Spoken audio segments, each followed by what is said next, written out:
Buongiorno a tutti voi ancora. Ho il piacere di presentare il professore Philip Towner. Il professore Towner in questo momento è il professore incaricato nell'Università Lateranense. Tuttavia il suo percorso accademico è bello ampio. Ha cominciato nella Università di Aberdeen, poi ha lavorato anche nel Regent College, Vancouver, e l'ultimo, diciamo, incarico importante era come decano del Nida Institute for Biblical Scholarship. Alcuni di noi siamo familiari, forse alcuni di voi anche, con un programma che si chiama Paratext, che in alcune parti del mondo è stato importantissimo per la traduzione della Bibbia. Dietro quel progetto, ecco, si trova il professore Towner. Tra le sue pubblicazioni, forse una delle più rilevanti, se non la più rilevante, è The Letters to Timothy and Titus nel New International Commentary to the New Testament. Questo, ecco, un capolavoro. Anche voi conoscete la serie, no? la collana, che è di grande importanza. Dobbiamo menzionare anche Christ the Lamb, The Structure of the Theology and Ethics in Pastoral Epistles, The Goal of Our Instruction, The Letters to Timothy and Titus. Questo, ecco, nel New International Commentary on the New Testament, però anche a 1st and 2nd Timothy and Titus and the IVP, New Testament Commentary. Quindi il suo percorso percorre tutte le pastorali e sottolineo anche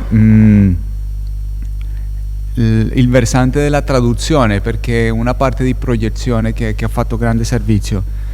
Menziono anche questo gusto sapore internazionale che abbiamo sottolineato con altri professori. Il professore Towner, oltre a lavorare nel Canada, negli Stati Uniti e qua a Roma come professore invitato, qua al Biblico come professore ora all'Urbaniana, collabora anche nella scuola teologica evangelica di Wrocław, non so se pronuncio bene, nella Polonia.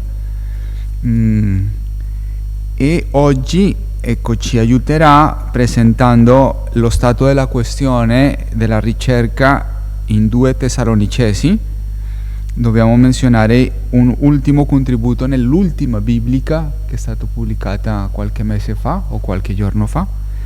Quindi ecco, è anche ricerca fresca per tutti noi. Grazie. Thank you very much, Philip, and welcome back to this place. Are you hearing me okay? Okay. I am very grateful to have been invited here, grateful to Professor Pita and other friends here who somehow were behind that, I'm sure. My task today is to, according to the program, is to introduce the current trends, I guess we could say, in research into the Second Thessalonians. And I will do that, but I intend to move beyond that and do some work, introduce some work to you that actually takes part in one of the areas that continues to be problematic, that of the literary position of 2 Thessalonians. But let's begin with the beginning. Generally, in the modern era, up until the 21st century, 2 Thessalonians has suffered neglect, mainly due to its identification as a pseudepigraphal or forged document.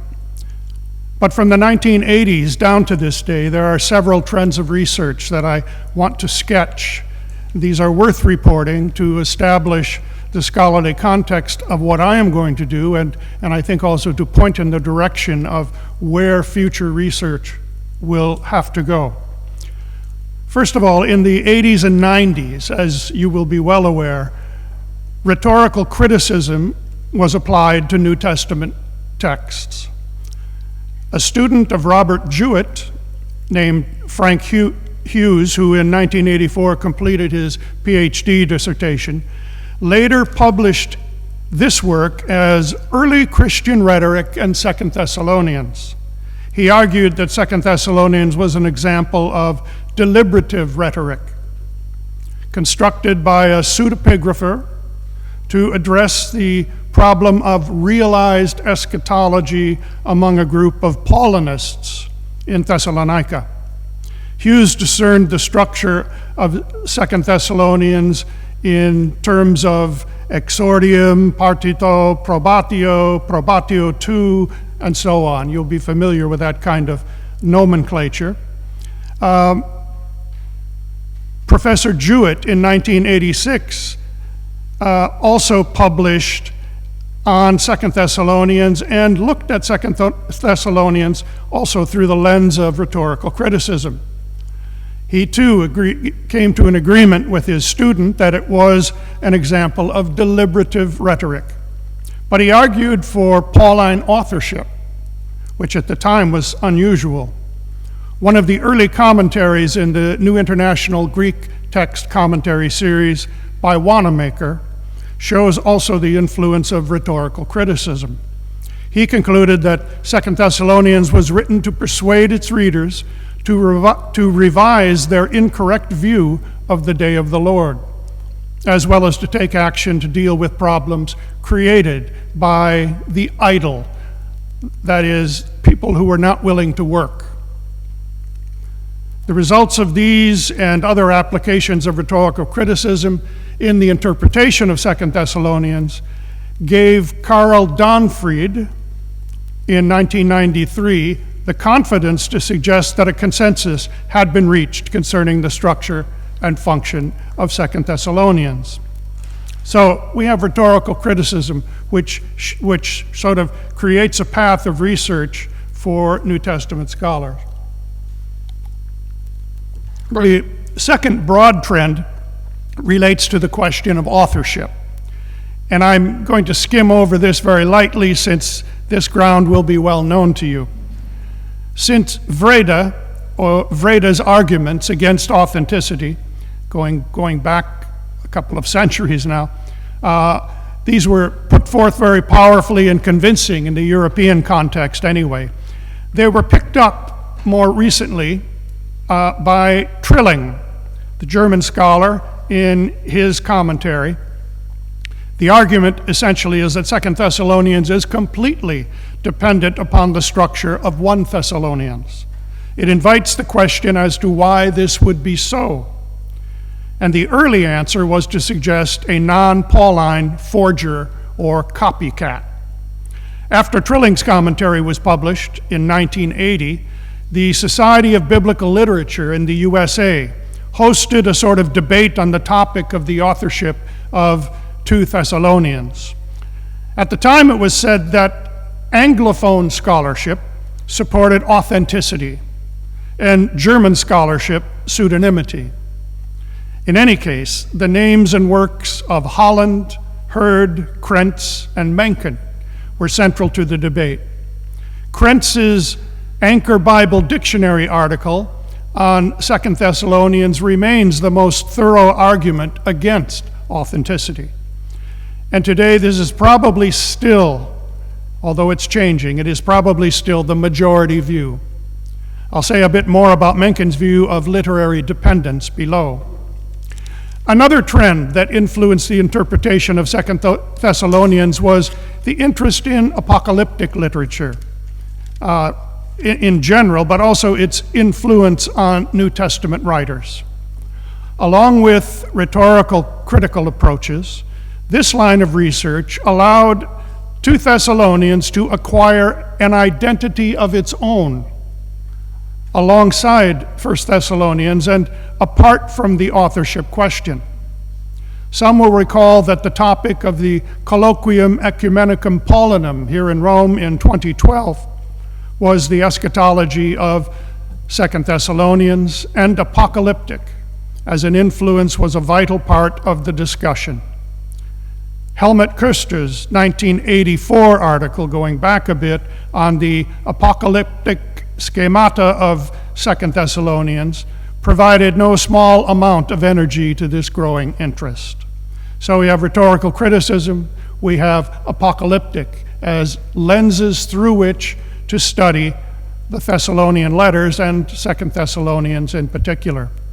Finally, I should introduce a rather large trend, and it is much closer to our time, related to reconstructing the so-called Thessalonian situation that gave rise to 2 Thessalonians. It has been mainly scholars holding to Pauline authorship and employing the tools of social history to the question who take this matter most seriously. Donfried floated the idea that perhaps Timothy wrote 2 Thessalonians, but in any case, he took the matter of the Thessalonian situation quite seriously as a key to interpreting the relationship of 2 Thessalonians to 1 Thessalonians. He too saw 2 Thessalonians as written to correct a misguided notion of living in the time of realized eschatology. A monograph written by Colin Nichol, titled From Hope to Despair, is probably the most thorough investigation of the Thessalonian situation. For him, 2 Thessalonians is authentically Pauline, written to address a situation of fear, even terror, caused by the belief that the day of the Lord had already come. And finally, monographs by Still and Harrison studied the Thessalonian writings from the angles of social conflict, that was Still in 1999, and political imperial realities, and that was Harrison in 2011. One specific aspect of the local situation is the background to the concern about social disorder, especially in a text we're going to look at today. This social disorder takes the specific form of idleness or a refusal to work. The debate has turned on the question of whether such behavior is to be linked to the realized eschatology. Why work if Jesus has already come? Something like that.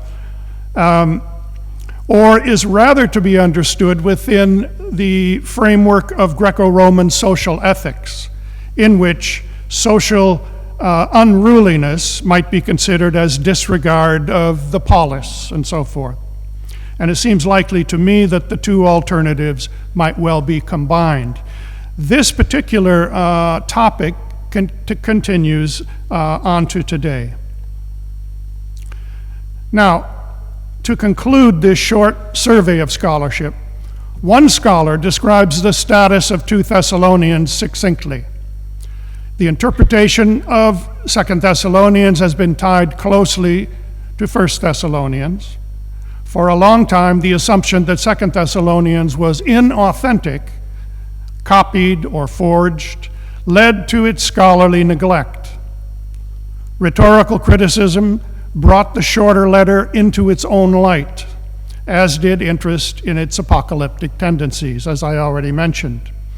Today, 2 Thessalonians is attracting more attention, but the question of literary relationship remains central, and it is a question I want to explore a bit further down below as we consider some of Menken's views. Before I make that transition, it would be useful simply to mention the recent publication by a scholar named Nida Gupta in the U.S. in 2019. He contributed to Zondervan's Critical Introductions to the New Testament series, and he did the work on 1 and 2 Thessalonians. Essentially, I could have just given you the title of that book and moved right on. He provides a full bibliography and a thorough assessment of the history of interpretation of these two writings. Now, on to Martin Menken. In his commentary, Menken gave several reasons why 2 Thessalonians is to be understood as pseudepigraphal, made to look like a Pauline letter by copying closely from 1 Thessalonians. The categories of data or evidence for him includes differences in eschatology, as 2 Thessalonians 2 is compared with 1 Thessalonians 4 and 5. A impersonal or harsh tone in 2 Thessalonians as compared with 1 Thessalonians. differences in style, historical implausibility, and hints of pseudonymity that show up in 2 Thessalonians. Now, I will simply say that most of these lines of evidence are far more believable if you start from the assumption that the letter is inauthentic. If you don't, then this comes to be a body of evidence that is highly questionable. Following the work of Reda over a century ago, Menken lists 29 texts in 2 Thessalonians, from long to short phrases and single significant words, that he says reflect similarity. And he concludes, there is only one explanation for all these similarities. And I think anyone who says something so categorical already is suspect. But in any case, there is only one explanation for all these similarities. Between 1st and 2nd Thessalonians, there is a relationship of literary dependence.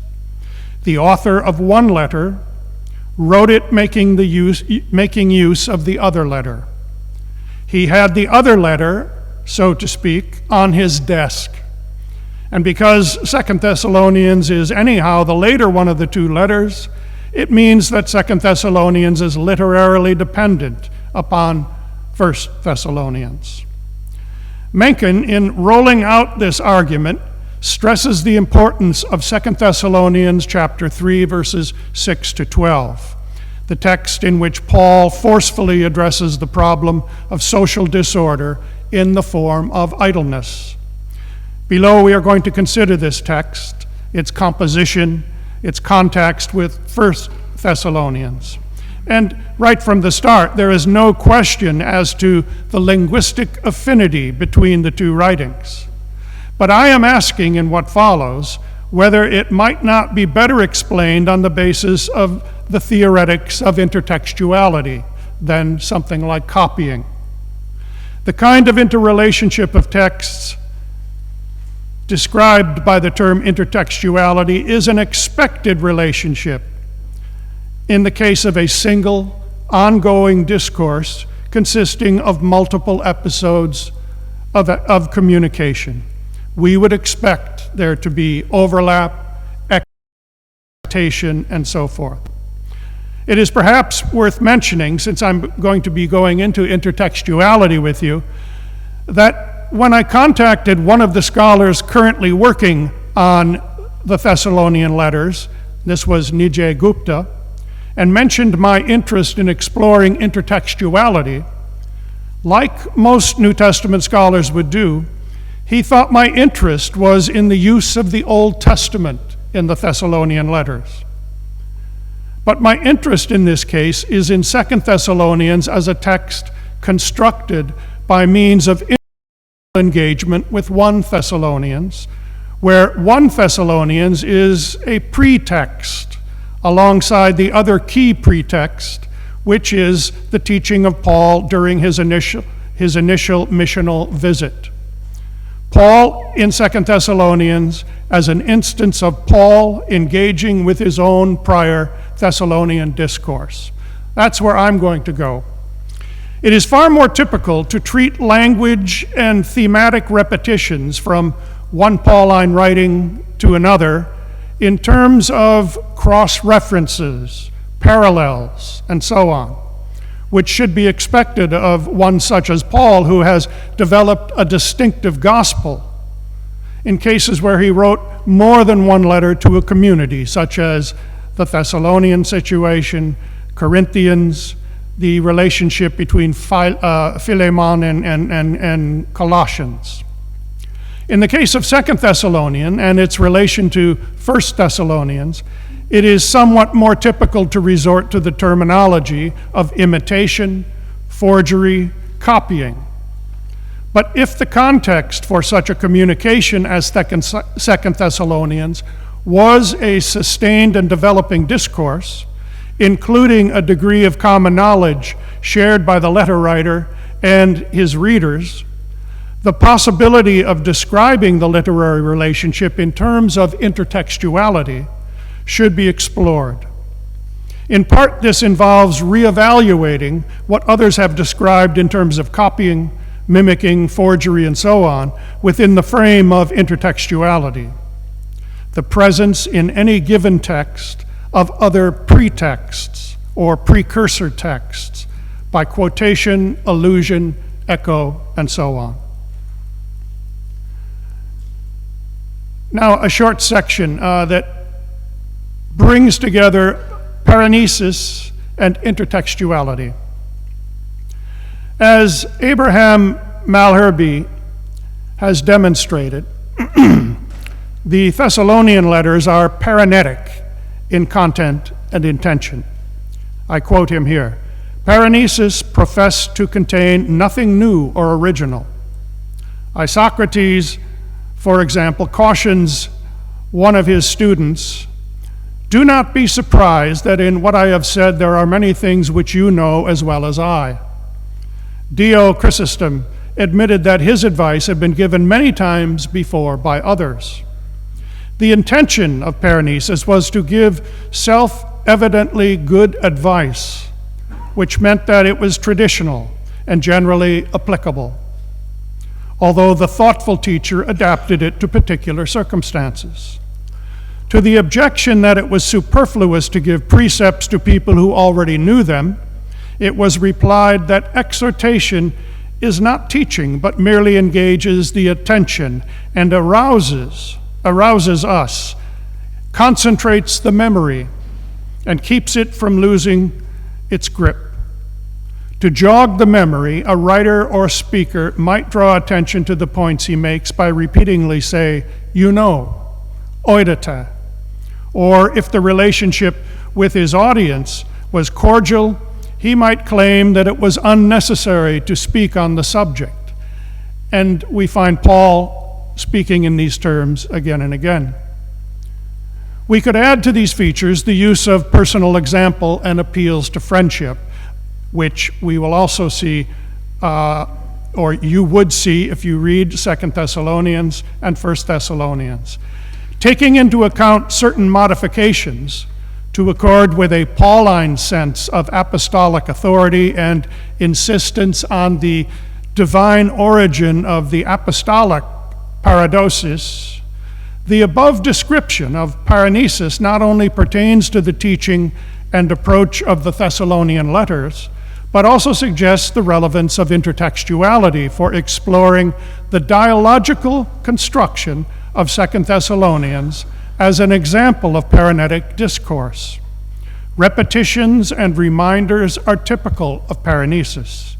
They are, or may be, effectively delivered by means of intertextuality.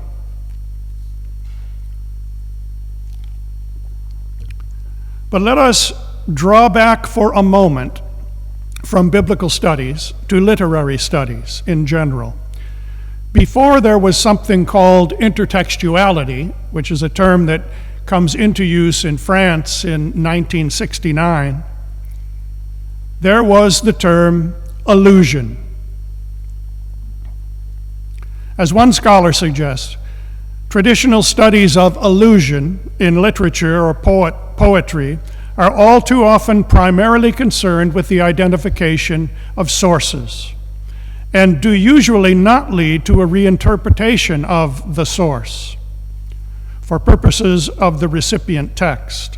In the context of Mikhail Bakhtin and the Renaissance that grew up around him, brought about by Julia Kristeva, Roland Barthes, and many since, intertextual approaches to allusion have emphasized the dialogic nature of relationships between alluding texts and evoked reference.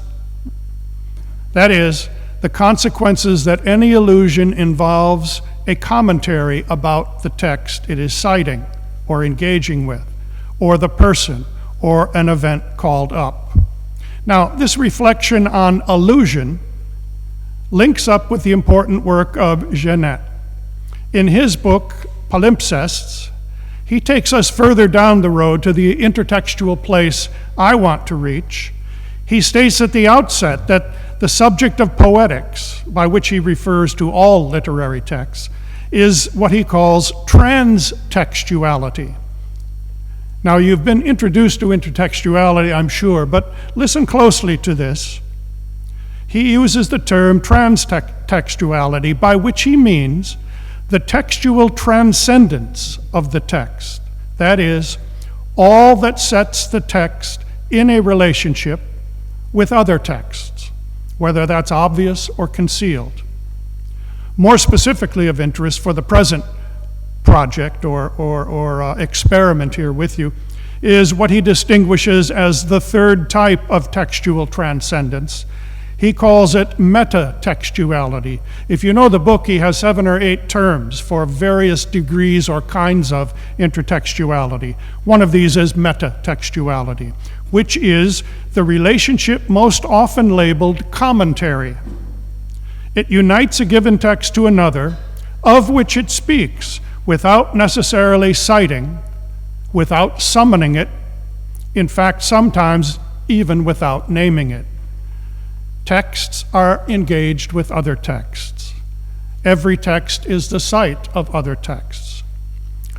Now, 2 Thessalonians presents itself as written as one part of a longer discourse which began with the apostles' missionary visit to Thessalonica.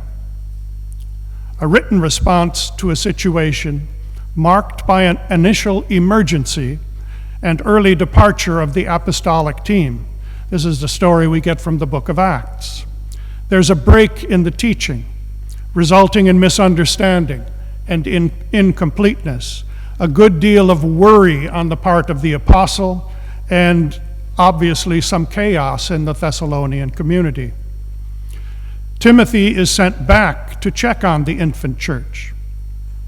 1 Thessalonians is then written based on Timothy's report. Somewhere in the mix, someone has forged a Pauline letter or circulates rumors of oral messages supposedly emanating from Paul himself, which, however, contradict Paul's in-person teaching on the parousia. By the time Paul writes 2 Thessalonians, it will have to make its meaning. Let me read that again. By the time Paul writes 2 Thessalonians, it will have to make its meaning as part of a larger discourse consisting of his first text, which is his preaching and teaching in person, his second text, which is 1 Thessalonians, as well as local and imperial discourses that are constantly at work in the community, and the information contained in the false communication. Each of these texts, and indeed the body of knowledge Paul calls the paradosis, or the tradition they received from him, was in some respects polysemos. Actually, I think you pronounce it polysemous, but it means polysemos, it means open-ended.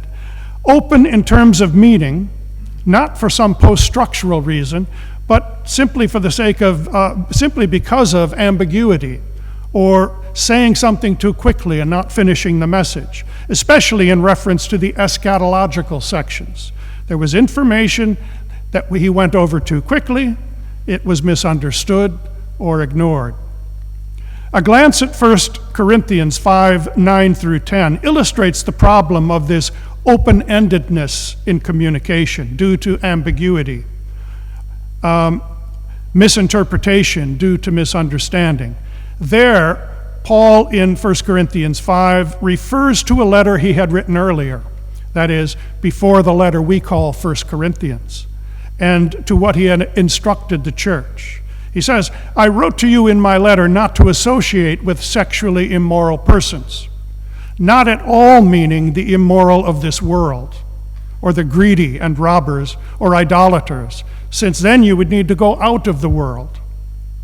In a similar unfolding of discourse related to a single community, 2 Thessalonians evokes the related earlier letter, as well as the in-person teaching of the initial visit. Both written letters remind of this formative in-person instruction. As in the case of this example from 1 Corinthians, Paul's allusion, echoing, reminding, is an intertextual move designed as elucidating commentary on existing knowledge, interpretation and explanation of those open-ended spaces in the earlier communication. It is intertextual. That is what intertextuality is. Intertextuality may seem highly scientific or esoteric or something like that. It simply means to say that all human texts, all discourse, is made from other discourse, is the site or the location of other texts. And the meaning is derived by interpreting or processing the composite message. Okay, I'll say a bit more about that as we go. One text in 2 Thessalonians 3, 6 through 12 on social disorder, held by many, and I've mentioned Menken, as the chief evidence of pseudepigraphal copying, proves to be a kind of magnet, drawing other earlier texts to itself. Menken concluded his treatment of that passage with the categorical statement, "It is striking that in his argument in 2 Thessalonians 3, verses 6 through 12, Paul does not revert to the first letter." Now, listen carefully to that. Paul does not revert to 1 Thessalonians, but fictitiously, of course, only reverts or alludes to the founding visit to the community. This statement is simply inaccurate. It fails to consider the dynamics of intertextuality, and I'm going to demonstrate that for you, I hope. Let's see. Is there a PowerPoint? Okay. Now these are not subtle PowerPoint slides, all right? They are not artistic. They are what we call down and dirty.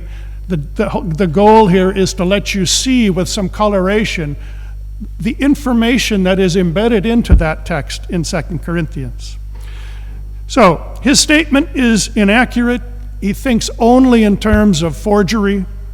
As I will argue, the concentrated teaching of this paranetic text in 2 Thessalonians, in fact, reaches back intertextually, rather precisely, to at least three texts in 1 Thessalonians. 1 Thessalonians 2, 9 through 10, 1 Thessalonians 4, 9 through 12, and at the end of the letter, chapter 5, verse 14.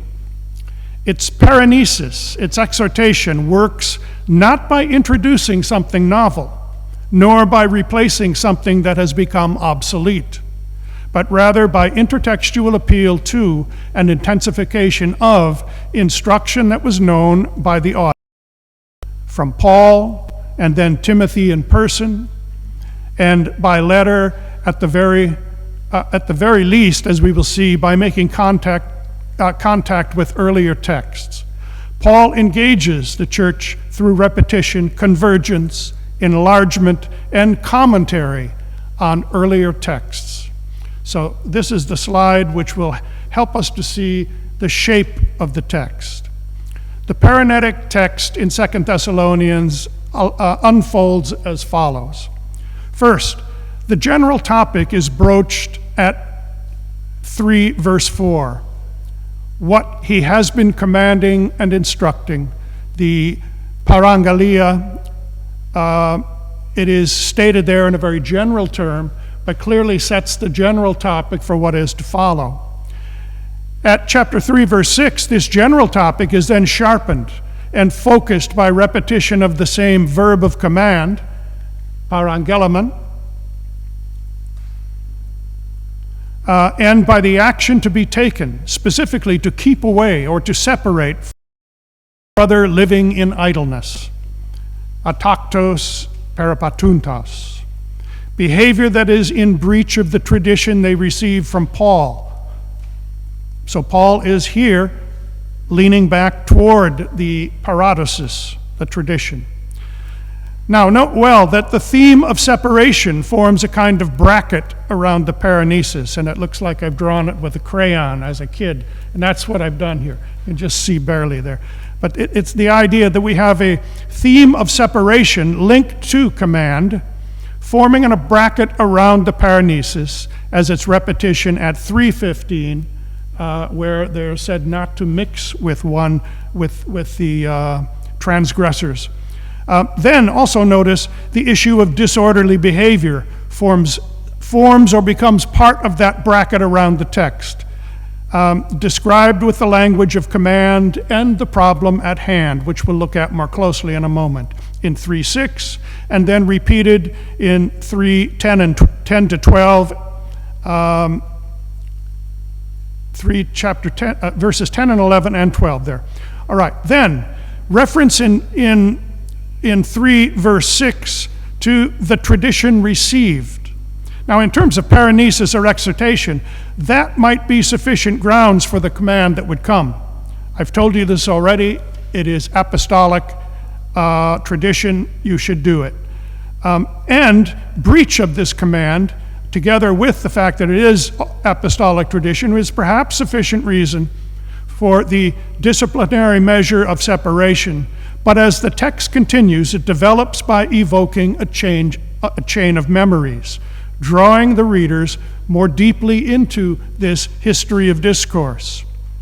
From the reminder of the tradition received to reminder of the apostolic work ethic, both are there, to the reminder that they already have been taught to mimic the apostle, and to the repeated reminder concerning commands and instruction laid down when we were with you. This is how Paul moves in this exhortation, always invoking the memory, and through memory evoking things that were said and taught. We'll come back to the details of this text in a moment. For now, let us just observe that its explicit, overt, and emphatic appeal to memory in several ways indicates that as a text, it does not stand on its own. It is not self-contained, but requires rather that the readers access other texts to complete its meaning and to fully understand its implications. That is, the meaning of this text is connotative, not denotative, or not just denotative. It is intentionally constructed to force the readers to re-enter a larger discourse about the life of faith that began with Paul's in-person visit, and so he refers to it, and continued in 1 Thessalonians, and so he refers to that, before reaching this point of culmination in the second letter. To say that this text is connotative is to say it is intertextually constructed.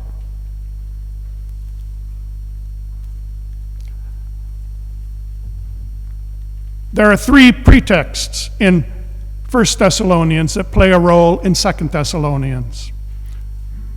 They relate to the problem of disorderly behavior or idleness in different ways.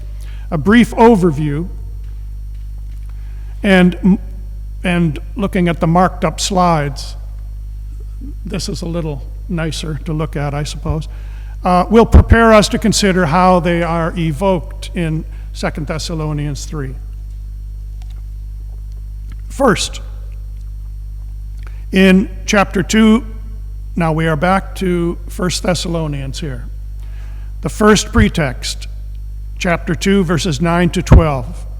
Paul reminded the Thessalonians of his and his colleagues' work ethic, or at least that's what I'm calling it, which in this earlier context, in 1 Thessalonians, is an extension of the testimony concerning their pure motives and blameless behavior while working among them in Thessalonica, chapter 2, verses 1 to 8, and especially verse 10.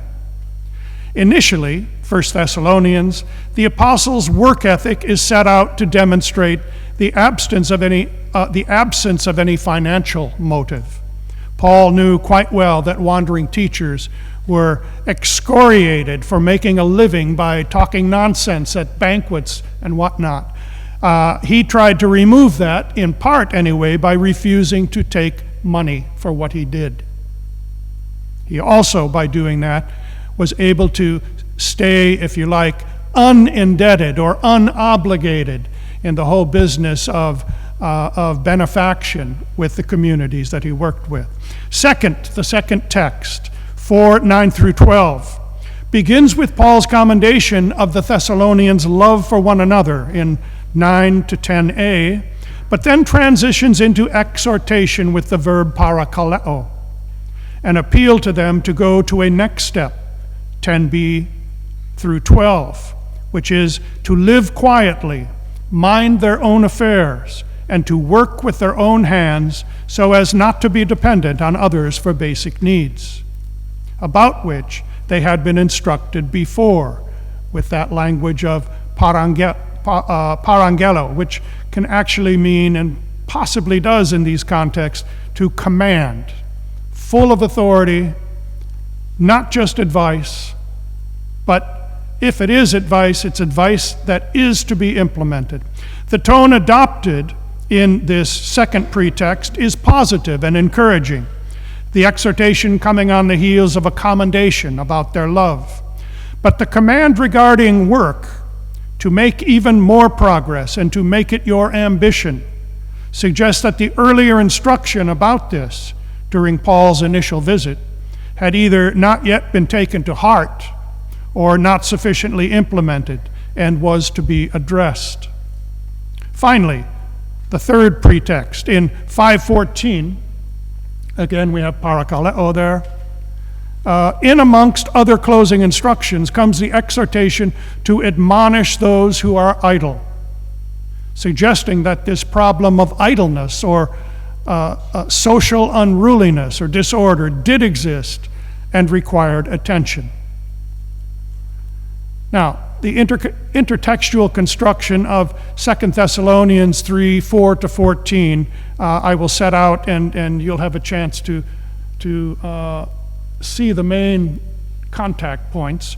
That's a little less pretty. So as even our overview of text suggests, within the Thessalonian chain of discourses, again, that includes original paraklesis, Timothy's return visit, 1 Thessalonians, and now 2 Thessalonians, a chain of discourse. The specific problem of idleness breaks the surface in several places, perhaps developing in severity along the way. Paul's response in 2 Thessalonians will draw in by allusion the relevant pretexts, transforming them into the climactic last treatment. Paul takes information and applies it with new meaning to the increasingly urgent problem of believers living in an unruly fashion. It remains for us to reserve the signs of intertextuality. The initial verbal signal in 2 Thessalonians 3, as we make the transition to paranesis, occurs in the reference to parangelo in 3:4. It's circled on this slide, where Paul underscores his confidence that the church will do as he has commanded. Or is this an instance of capitatio benevolentia, which is pretending that they're doing well in order to encourage them, but knowing actually that they have some ways to go with all of this. The paranetic text itself, beginning with 3:6 and following through to 12, is then bracketed by an inclusio formed of parangelo, 6 and 3:12. You can see it here. We saw it before. The intertextual paths back into 1 Thessalonians begin by observing the paranetic verbs parangelo and parakaleo in this text. And what I'm really doing here is sort of sharing with you my own process. When I look at a text and I think there may be something intertextual about it, I begin to look at the clues and trace them back. And in this case, the first are those paranetic verbs, parangelo and parakaleo. The verb of command, instruction, parangelo, occurs 3 times in our text at verse 6, 10, and 12, each in relation to the problem of idleness. and as the outworking of the earlier use of the verb in 3:4. The verb of exhortation, parakaleo, occurs alongside of parangelo in 3:12, perhaps pleonastically, or to emphasize full apostolic authority behind the corrective teaching. The slide is a bit crude, and I apologize, but I think it sort of works. I'm going to go back for a second to the next one. These pretexts I want you to look at. Each of the pretexts in 1 Thessalonians employs parakaleo as exhortation. 2:12, 4:10, 5:15. I've colorized these, I believe, 5:14. And parangelo occurs in the related reminder in 4:11.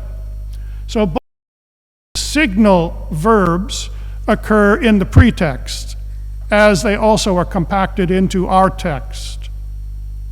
The point here is simply that by tracking these key paranetic verbs in 2 Thessalonians 3:6-12 to the earlier letter, I arrived at 3 relevant pretexts, which are proven to be relevant by other factors. I say relevant because there are other occurrences of parangelo and parakaleo in 1 Thessalonians in text concerned with other matters. Now let's go back. Now, the atakteo word group is crucial to 2 Thessalonians 3, 4-15. Crucial in getting us to the nub of the problem. The specific theme of the paranesis in our text is indicated by 3 occurrences of this particular word group. The adverb ataktos occurs twice at 3:6 and 11, with a form of peripateo alongside, in a metaphorical use of that verb for walking to mean a way of living, describing generally a lifestyle of disorder or inattention to a given and known rule of orderly lifestyle. The specific manifestation of disorder in this case seems to be idleness, refusal to work for one's bread. The cause remains uncertain.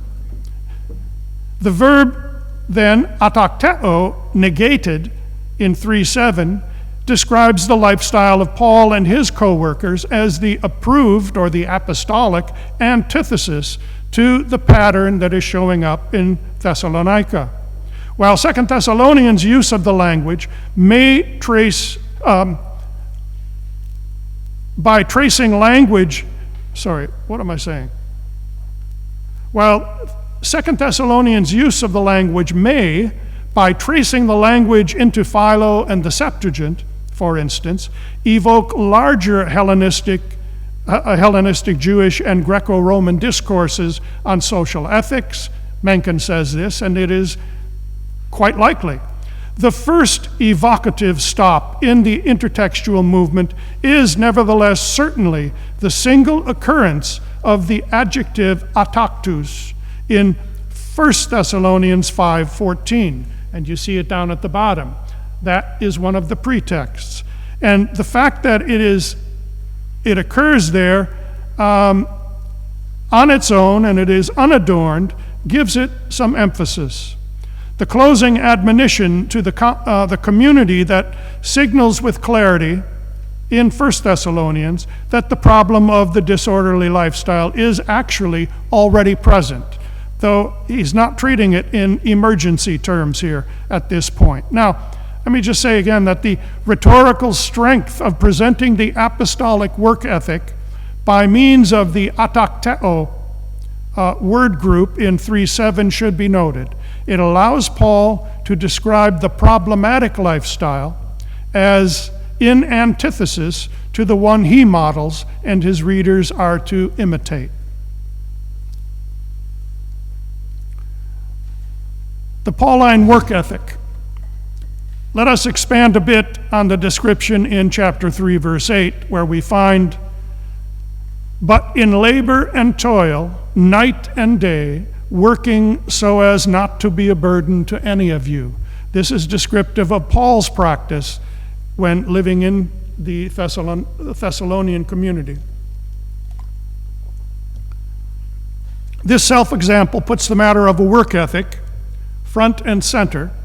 The statement replicates almost exactly Paul's reminder of 1 Thessalonians 2:9 of his and his colleagues' exemplary behavior when they were with them in prison. And this statement is the most substantial intertext. It is not a whole sentence, but it is a complex phrase which is taken over almost verbatim from 1 Thessalonians to 2 Thessalonians.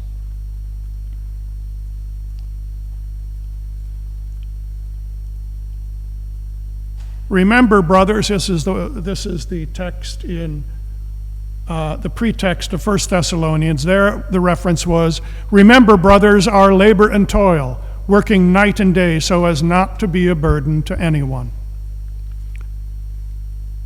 I take that as evidence, again, of intertextual engagement. That work ethic, memory of that work ethic is evoked here by drawing on the same language that was in the first letter, that was already in that chain of discourse I've been referring to. Now, this particular slide takes us from the work ethic to the command to work.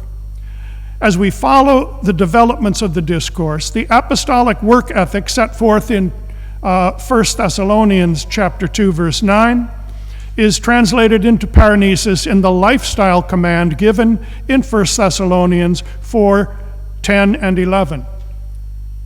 10b to 12, there we go. Pretext number 2. Built on the thematic word for work, ergazomai. Make it your aim to live quietly and attend to your own business and work with your hands as we commanded you. Now, when we make the move from 1 Thessalonians and the pretext there to our text, 2 Thessalonians 3, 6 to 10, our text has enhanced and intensified the contents of the pretexts.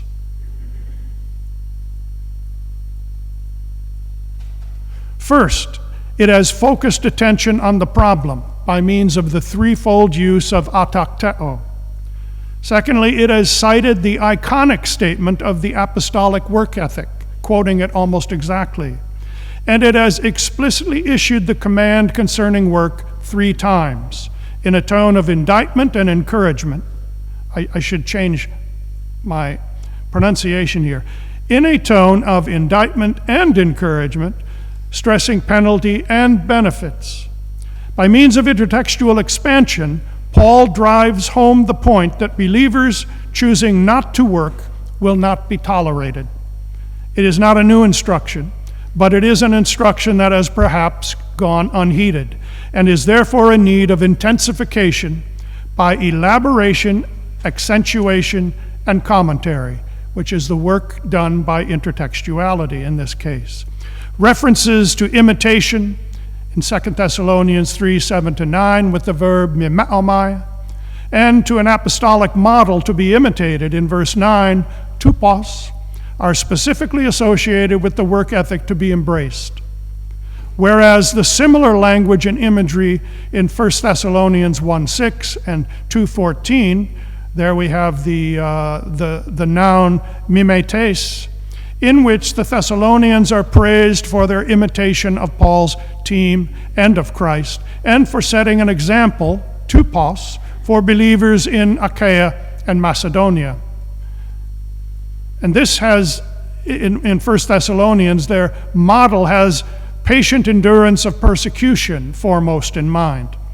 But especially in 1 Thessalonians 2, 9 through 12, where Paul is reminding the church of the work ethic he exhibited when among them, and where he exhorts them to live in a manner worthy of their calling to faith, imitation of the apostolic lifestyle is implied. In any case, the echoed language and theme of imitation in 2 Thessalonians 3 is a specific and updated application and expansion of the theme deployed initially as an accolade, as a compliment in the earlier letter. And this, I think, is my last slide. Finally, let us consider the thematic reference to the initial in-person visit of the Pauline team. It is this trope that provides an explanation of the function of the intertextual strategy in 2 Thessalonians, namely to reach back to matters known, held in common by sender and receiver alike, and to elucidate them now for the new situation of urgency. And here we have on the top half of the slide references to that presence with them. For when we were with you, that's the underlined part, or the part in red on the slide, is used in 2 Thessalonians 3:10 and 1 Thessalonians 3:4. In these two texts, 2 Thessalonians 3:10 and 1 Thessalonians 3:4, the way of referring to a past teaching situation is somewhat formulaic. For when we were with you, followed by a verb of speaking or teaching. We could say that we have here an example of Pauline diction. Notably, however, the details to be recalled in each case are different. But in 1 Thessalonians 2:9, the appeal to the Thessalonians' memory through the verb mnemanuo functions similarly to take readers back to the initial visit, to the initial message. Here, in relation to the apostles' exemplary work ethic. Similarly, down on the lower half of the slide, 1 Thessalonians chapter 4, 10 through 12, I think I've given you 11, anchors the commands concerning lifestyle, and specifically working with the hands, with the closing comment that refers to past instruction, kathos hemin parangelaman, just as we commanded you. This is echoed in 2 Thessalonians 3:10. When we were with you, we gave you this command. I'm going to move on here now to the brief conclusion. And it is the briefest of conclusions to this paper, would simply state that one of the largest questions continually addressed in scholarship, that was the first part of this paper, focused on the Thessalonian writings as the problem is that of literary relationship, or what I call literary position. While the majority view, and it's quickly evening out, but while the majority view explains this position, this literary position, in terms of dependence, 2 Thessalonian is dependent upon 1 Thessalonian. The author copied 1 Thessalonian bits and created a fake Pauline document. And then this evidence of dependence is adduced as evidence that 2 Thessalonians is pseudepigraphal, because it is unoriginal. I say intertextuality, as set out above, suggests another sensible solution. With news having reached Paul, probably in Corinth, of disorderly behavior in the community, in addition to the circulation of a forged letter or false rumors that the parousia had already occurred, Paul addressed the community again, starting from the teaching and the knowledge they held in common, 1 Thessalonians, plus that previous in-person teaching in Thessalonica, reminding and clarifying in true paranetic form, in a message intertextually constructed. Within a continuous chain of discourse, any new communication must make its meaning in relation to the already existent discourse. To do otherwise is to run the risk of being completely misunderstood. Previous discourse is a common source of information that may be effectively brought into later acts of communication and will typically be modified in the process through expansion, revision, clarification, or commentary as explanation. It is my proposal that the text in 2 Thessalonians is a fairly obvious example of intertextual engagement. With regard to this laboratory text, the problem it addresses, 2 Thessalonians 3, 6 through 12, and the matter of idlers, people refusing to work, Menken's conclusion is completely groundless if the intertextual character of Paul's Thessalonian discourse is factored in. Menken wrote that it is striking that in his argument in 3:6 through 12, he, Paul, does not revert to the first letter. Let us say, does not allude to the first letter, does not cite the first letter, but fictitiously, of course, reverts only to Paul's founding visit to the community. That's just a bad reading. I don't know how you could do that.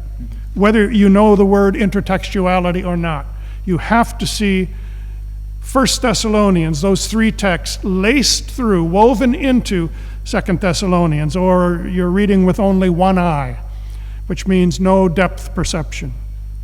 In fact, beyond evoking memories of Paul's in-person teaching, 2 Thessalonians 3:6 through 12 relies on dynamic intertextual contact with several specific texts in 1 Thessalonians in the construction of its paranetic message. Thank you.